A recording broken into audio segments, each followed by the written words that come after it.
ये एपिसोड भी स्टार्ट होता है बिल्कुल उसी सीन से जहां पर लास्ट एपिसोड में जीनियस बैटल में अनाउंस किया गया था लुओ फेंग वर्सेस बोलन। जीनियस बैटल पीक फाइटिंग के सेमीफाइनल्स का फर्स्ट राउंड शुरू होने जा रहा है। इसी के साथ हम देखते हैं कि लुओ फेंग और बोलन एक दूसरे के आमने सामने होते हैं। जहां बैटलफील्ड में आते साथ ही लुओ फेंग अपने फ्लाइंग नाइफ्स को रेडी करते हुए फाइट के लिए एकदम तैयार हो जाता है और बोलन भी अपने वेपन्स को बाहर निकालकर फाइट के लिए तैयार हो चुका था।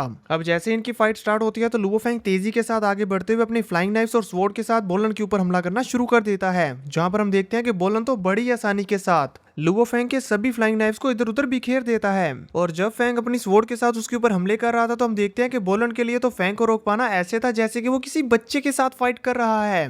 फेंग चाहे कितनी भी तेजी के साथ उसके ऊपर अपनी स्वॉर्ड से अटैक करता रहे, बोलन को तो जरा सा भी फर्क नहीं पड़ रहा था और वो बड़ी ही इजीली फेंग के सभी अटैक्स को ब्लॉक करते हुए उसे साइड की तरफ धकेले जा रहा था। तो ये देखकर फेंग पीछे हटते हुए अपनी हेवनली फॉरबिडन शटल के डबल फिश स्वॉर्ड अटैक का इस्तेमाल करते हुए रोंगजून के ऊपर बार बार बड़ी तेजी के साथ चारों तरफ से हमला करने लगा था। पर हम देखते हैं कि फेंग के इतने ज्यादा स्पीड और पावरफुल हमलों के बावजूद भी रोंगजून अपनी स्वॉर्ड के साथ ही इन्हें ब्लॉक किए जा रहा था, जिसकी वजह से फेंग को काफी ज्यादा गुस्सा आ जाता है। तो वो अपने गॉडली डिसेंडेंट आर्मामेंट के second attack sky piercing form को रेडी करते हुए अपने गॉडली डिसेंडेंट आर्मामेंट के साथ जोर के साथ हिट करते हुए बड़ी तेजी के साथ बोलन के ऊपर एक जबरदस्त अटैक करता है। और ये अटैक इतना ज्यादा पावरफुल और स्पीड में होता है कि इसकी वजह से हवा में भी शॉक वेव्स बन रही थी। अब इससे पहले कि फेंग का ये अटैक बोलन को हिट कर पाता, हम देखते हैं कि बोलन ने तो टेलीपोर्ट होते हुए फेंग के इस हमले को डॉज कर लिया था।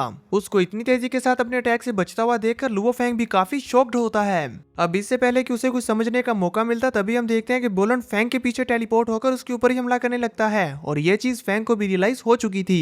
इसीलिए वो घूमते हुए अपने गॉडली डिसेंडेंट आर्मामेंट से बोलन को हिट करने की कोशिश करता है, पर बोलन फिर से टेलीपोर्ट हो गया था और फेंग के अटैक के मिस होने के बाद उसके संभलने से पहले ही बोलन दोबारा से उसके नजदीक टेलीपोर्ट होते हुए उसके पेट में अपने घुटने से एक जोरदार हिट करता है, जिसकी वजह से फेंग के हाथ से उसका वेपन भी छूट गया था और वो बड़ी तेजी के साथ जाकर एक बिल्डिंग से टकराता है। तो अब फेंग जल्दी से वहां से हटते हुए अपने मन में कहता है, चाहे मैं अपने अटैक पैटर्न्स को कितनी बार भी क्यों ना बदल लूं, वो बिना किसी रुकावट के या हिचकिचाहट के मेरे सभी हमलों को आसानी से रोक ले रहा है।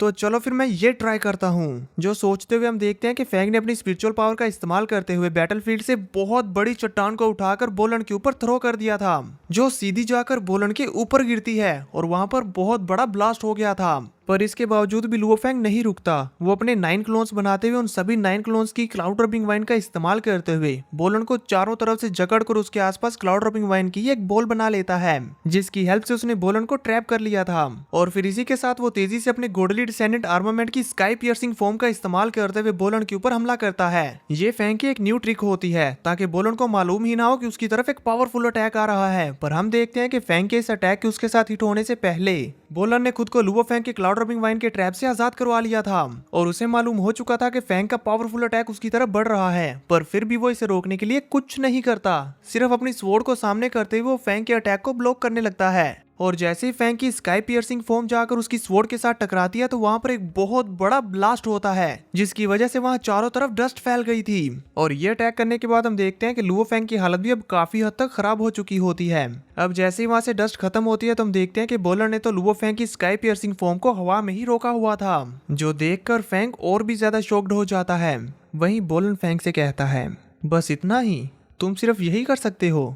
अब तुम्हारे साथ फाइट कंटिन्यू रखना तो बेकार लग रहा है। इसी के साथ हम देखते हैं कि अब बोलन ने आगे बढ़ते हुए फेंग के ऊपर हमला करना शुरू कर दिया था, जहां पर वो बड़ी तेजी के साथ आगे बढ़ते हुए फेंग के सभी क्लोन्स को एक ही झटके में खत्म कर देता है। जो होता हुआ देखकर फेंग जल्दी से अपने सामने अपनी हेवनली फॉरबिडन शटल की सारी प्रोटेक्शन शील्ड ले आया था। पर इसके बावजूद भी बोलन के अटैक के साथ हिट होने की वजह से फेंग बहुत ही तेजी के साथ पीछे की तरफ थ्रो कर दिया जाता है। पर इसके बावजूद भी बोलन नहीं रुकता, वो लगातार फेंग के ऊपर हमले किए जा रहा था, जिन्हें फेंग अपनी स्वॉर्ड के साथ ब्लॉक करने की कोशिश कर रहा होता है। और इन दोनों की ये फाइट अब बहुत ही ज्यादा तेजी के साथ हो रही थी। और इसी फाइट के दौरान जैसे ही बोलन का लुओ फेंग अपने से काफी दूर नजर आता है तो वो अपनी स्वॉर्ड के साथ उसके ऊपर एक बहुत ही ज्यादा पावरफुल स्लैश लगा देता है। इस स्लैश की पावर इतनी ज्यादा होती है कि लुओ फेंग अपने गॉडली डिसेंडेंट आर्मामेंट से इसको ब्लॉक करने के बावजूद भी इसे पूरी तरह से नहीं रोक पाता और इस स्लैश की वजह से उसकी बॉडी बीच से कट होते होते बचती है। पर फिर भी इसका इम्पैक्ट इतना ज्यादा था कि वो इसकी वजह से दूर जाकर बिल्डिंग्स के साथ टकराता है। अपने स्लैश अटैक को करने के बाद बोलन को तो लग रहा था कि लुओ फेंग हार चुका है, इसीलिए वो वहां से जाने लगता है। पर तभी हम देखते हैं कि लुओ फेंग बिल्डिंग्स के मलबे को डिस्ट्रॉय करता हुआ उनसे बाहर आता है, जो देखकर बोलन भी वहीं पर रुक गया था।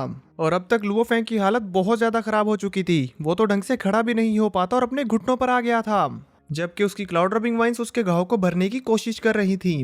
तभी लुओ फेंग बोलन की तरफ देखते हुए कहता है, अब मैं समझ रहा हूँ, तुमने कंटिन्यूसली बहुत सारे खतरों का सामना किया है, और क्योंकि तुम्हें यकीन नहीं है कि कोई तुम्हें धमकी दे सकता है, इसी वजह से तुम अपने थॉट्स को फाइट से विड्रॉ कर लेते हो और बाहर की प्रॉब्लम्स को इग्नोर करते हो। पर आज से तुम मेरी मौजूदगी को और ज्यादा इग्नोर नहीं कर सकोगे। हम देखते हैं कि लुओ फेंग की ये बात सुनकर वो बोलन, जिसके फेस पर हम हमेशा सीरियसनेस देखते हैं, वो भी हल्का सा मुस्कुराता है और फेंग की तरफ देखता है, जहां पर फेंग अब खुद को संभालते हुए खड़ा होकर अपने 9 क्लोन्स बनाकर बोलन के ऊपर हमला करना शुरू कर देता है, जिसमें सबसे पहले उसने अपनी स्पिरिचुअल पावर का इस्तेमाल करते हुए आसपास मौजूद बड़ी बड़ी चट्टानें उठाकर बोलन के ऊपर थ्रो करना शुरू कर दिया था, जिनसे पहले तो बोलन टेलीपोर्ट होते हुए बचता है। पर फिर जब उनके साथ टकराने लगा था तो वो अपनी स्वॉर्ड का इस्तेमाल करते हुए स्लैशेस लगाकर उन चट्टानों को टुकड़े टुकड़े कर देता है। तो फेंग एक बार दोबारा से अपने सभी के सभी क्लोन्स के साथ उन चट्टानों के बीच से बोलन के ऊपर हमला करना शुरू कर देता है, जहां पर हम देखते हैं कि बोलन बड़ी इजीली लुओ फेंग के सारे क्लोन्स को एक साथ संभाल रहा होता है। पर तभी हम देखते हैं कि पीछे से लुओ फेंग ने अपनी क्लाउड रबिंग वाइन का इस्तेमाल करते हुए उन सभी की सभी चट्टानों को बोलन और अपने क्लोन्स के बीच में हो रही फाइट के आसपास इकट्ठा कर लिया था, और फिर वो उन्हें एक साथ लाते हुए अपनी क्लाउड रबिंग वाइन्स की हेल्प से उनके आसपास एक बड़ा सा केज बना देता है। पर यहाँ पर लुओ फेंग ज्यादा देर तक बोलन को ट्रैप करने में कामयाब नहीं रहता, क्योंकि हम देखते हैं कि बोलन ने अपनी स्वॉर्ड से काफी सारे स्लैशेस लगाते हुए कुछ ही सेकंड्स में सारे के सारे क्लाउड रबिंग वाइन्स को डिस्ट्रॉय कर दिया था। पर तभी हमें मालूम होता है कि ऐसा करने के पीछे तो लुओ फेंग का कोई और ही मकसद है, क्योंकि इसी बीच वो बोलन के ऊपर एक खतरनाक अटैक करने के लिए योजना बना चुका था। इसीलिए वो बोलन के अपने ट्रैप से आजाद होते साथ ही अपने क्लोन्स के साथ उसके ऊपर पीछे से हमला करना शुरू कर देता है। पर बोलन भी कुछ कम नहीं था, उसे ये बात पहले ही रियलाइज हो चुकी थी, इसी वजह से वो अपनी स्वॉर्ड के साथ अटैक करते हुए फेंग के उस क्लोन को इंजर्ड कर चुका था।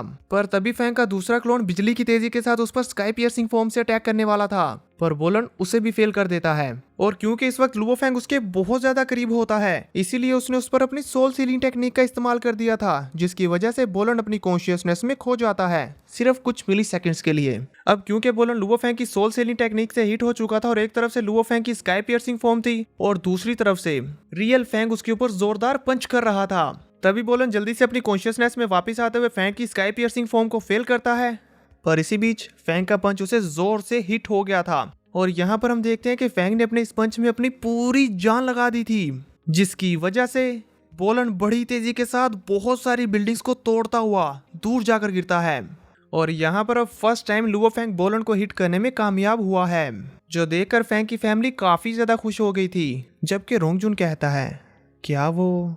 तभी बैटलफील्ड में हम बोलन को देखते हैं, जो डस्ट के अंदर से बाहर आते हुए अपनी स्वॉर्ड को एक साइथ में ट्रांसफॉर्म कर लेता है और फिर बहुत बहुत बहुत तेजी के साथ फेंग की तरफ आगे बढ़ते हुए उसके ऊपर काफी सारे स्लैशेस लगाकर उसे वहीं पर खत्म कर देता है। और ये चीज तो इवन फेंग को भी रियलाइज नहीं होती कि वो कब मैच से बाहर हो गया। फेंग को इतनी बुरी तरह से हारते हुए देखकर उसकी फैमिली काफी उदास हो जाती है, जबकि रोंगजुन उससे मिलने के लिए जाने लगता है। तभी हम कोइजन को भी देखते हैं, जो पहले तो काफी शौक होता है पर फिर जोर जोर से रोने लग गया था। वहीं बाहर मौजूद जितनी भी ऑडियंस लुओ फेंग की इस फाइट को देख रही होती है, वो भी फेंग के लिए काफी उदास हो जाती है। मास्टर जियांटियान चैन और मास्टर लॉर्ड भी इस फाइट को देख रहे थे, जिसे देखते हुए मास्टर जियांटियान चैन मास्टर लॉर्ड से कहते हैं, बोलन की एबिलिटीज को देखते हुए उसके पास जीतने के बहुत सारे तरीके हैं, उसने बस उन्हीं में से एक का इस्तेमाल किया। पर लुओ फेंग वो अभी भी उसे नुकसान पहुंचाने में बहुत पीछे है। दूसरी तरफ बैटलफील्ड से जाते हुए बोलन कहता है, लुओ फेंग इंटरेस्टिंग, तुमने मुझे न्यू फीलिंग का एहसास करवाया है, मैं इस फाइट को याद रखूंगा। वहीं लुओ फेंग निराश होते हुए एक जगह पर बैठते हुए कहता है, मैं बोलन से हार गया, जिसका मतलब है कि अब मैं टॉप 4 पर रुक जाऊंगा और वो बोलन एंशिएंट एयर जोन में चला जाएगा। तभी बोआता उसे हिम्मत देते हुए कहती है, तुमने ऑलरेडी बहुत अच्छा किया है। इस पर फेंग भी हाँ में सर हिलाता और फिर आगे के बारे में सोचने लगता है कि अब आगे क्या होगा। वो अपने रिस्ट डिवाइस में स्क्रीन पर देखता है और कहता है कि बोलन ने अपनी फर्स्ट पोजीशन को लॉक कर लिया है और अब सेकंड नॉमिनेशन के लिए वुका और लोंगजुन में से ही किसी के आने की पॉसिबिलिटी है। ये कहते साथ ही वो लाइट वुका और लोंगजुन की हो रही फाइट को भी देखने लगता है, जिसे देखते हुए वो कहता है इन दोनों ने तो बैटलफील्ड की हालत बहुत बुरी कर दी है। ये इमेजिन कर पाना मुश्किल है कि इन लोगों ने किस तरह की फियर्स बैटल का एक्सपीरियंस किया है। तभी हमें बैटलफील्ड में लाइट वुका और लोंगजुन की फाइट को दिखाया जाता है, जो कि सच में बहुत ज्यादा फियर्स चल रही होती है। ये दोनों लगातार काफी सारी बिल्डिंग्स को डिस्ट्रॉय करते हुए एक दूसरे के साथ कॉम्बैट फाइट कर रहे थे, और इन दोनों के अटैक्स एक दूसरे के साथ टकराने की वजह से ही आसपास की काफी सारी बिल्डिंग्स तो यूं ही डिस्ट्रॉय हो रही थी। यहाँ बाहर इनकी फाइट को देखते हुए बाता लुओ फेंग से कहती है, जब मैं इस लड़की से पहली बार मिली थी तभी मैंने तुमसे कहा था प्लेनेट मानका पर रहने वाले वॉरियर्स की लाइनेज ह्यूमन क्लैंस में सबसे हाईएस्ट है। इसका अंदाजा तुम लाइट वुका की फाइट को देखकर ही लगा सकते हो। मैंने तुमसे झूठ नहीं कहा था, राइट? जिस पर हम देखते हैं कि लुओ फेंग वुका और लोंगजुन की फाइट को देखते हुए अपने मन में सोचता है, ये लोंगजुन भी काफी इंप्रेसिव है। इसकी जीनियस बैटल में पहले की अचीवमेंट्स कुछ खास नहीं थी और इसका कैरेक्टर भी लो प्रोफाइल है, पर फिर भी ये चुपके चुपके टॉप 4 में इंटर हो गया। अगर मैं इन दोनों में से किसी एक का सामना कर रहा होता तो मुझे डर है कि मुझ में तो इनसे जीतने का जरा सा भी कॉन्फिडेंस नहीं होता। फेंग यहाँ पर यह सब सोच रहा होता है, जबकि वहीं बैटलफील्ड में हम देखते हैं कि लाइट वुका और लोंगजुन अपना अपना फाइनल ब्लो करने के लिए जा रहे थे, जहां पर वो दोनों अपने अपने वेपन्स को रेडी करते हुए और अपनी डोमेन्स को रिलीज करते हुए बहुत ज्यादा तेजी के साथ अपने अपने अटैक्स को एक दूसरे के साथ टकराते हैं, जिसकी वजह से वहां पर एटॉमिक बॉम्ब से भी बड़ा ब्लास्ट होता है।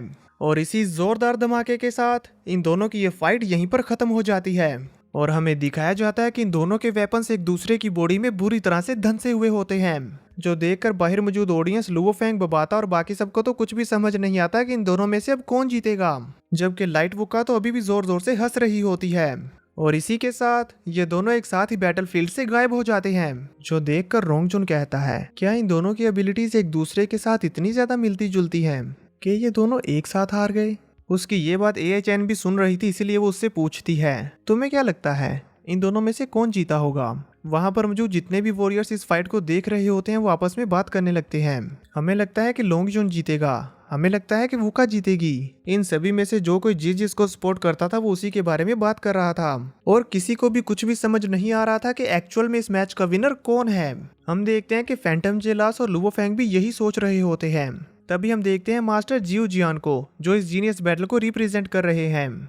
वो भी इन्हें देखते हुए यही सोच रहे थे। तभी मास्टर कांगबू उनसे कहते हैं, वुका और लोंगजुन के दरमियान की ये फाइट काफी देर तक जारी रही और वो दोनों एक साथ हार गए। पहले होने वाली जीनियस बैटल्स में इस तरह की एबिलिटीज का बहुत रेयरली सामना होता था। मास्टर, अगर ऐसा है तो इन दोनों में से कौन विनर है?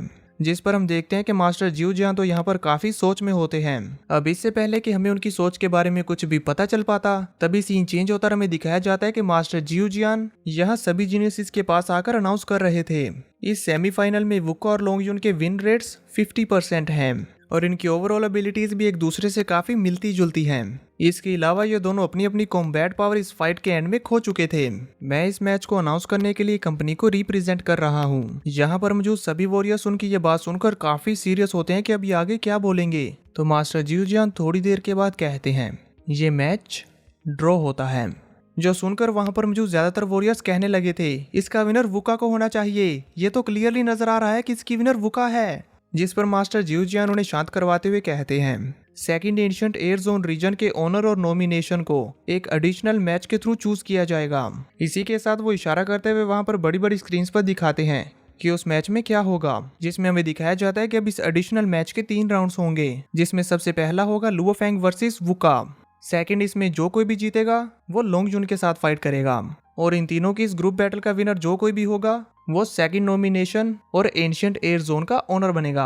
ये अनाउंसमेंट सुनकर वहां पर मौजूद सभी वॉरियर्स और बाहर देख रही हुई ऑडियंस बहुत ज्यादा खुश होती है, क्योंकि उन्हें इन तीनों वॉरियर्स की फाइट दोबारा से देखने को मिलेगी। जबकि वॉरियर लीशन और लीडर होंग भी लुओ फेंग के लिए काफी खुश होते हैं कि उसे एक और मौका मिल गया, जबकि वुका, लुओ फेंग और लोंगजुन भी काफी खुश हो रहे थे। फैंटम जेलास इन्हें देखते हुए जेलस होते हुए कहता है, ये लुओ फेंग बहुत लकी है। वहीं लुओ फेंग अब अपने हाथ की तरफ देखते हुए पंच बनाता है और कहता है, ये अभी खत्म नहीं हुआ। और इसी के साथ वो हमारी तरफ देखता है और ये एपिसोड यहीं खत्म हो जाता है। और अगर आप सभी लोग चाहते हैं कि मैं इसका नेक्स्ट एपिसोड भी कल 5 PM तक अपलोड कर दूं, तो इस वीडियो के नीचे आपको पता है ना क्या करना है? मुझे पता था आप सभी बहुत स्मार्ट हो, तो जल्दी से कंप्लीट कर दो।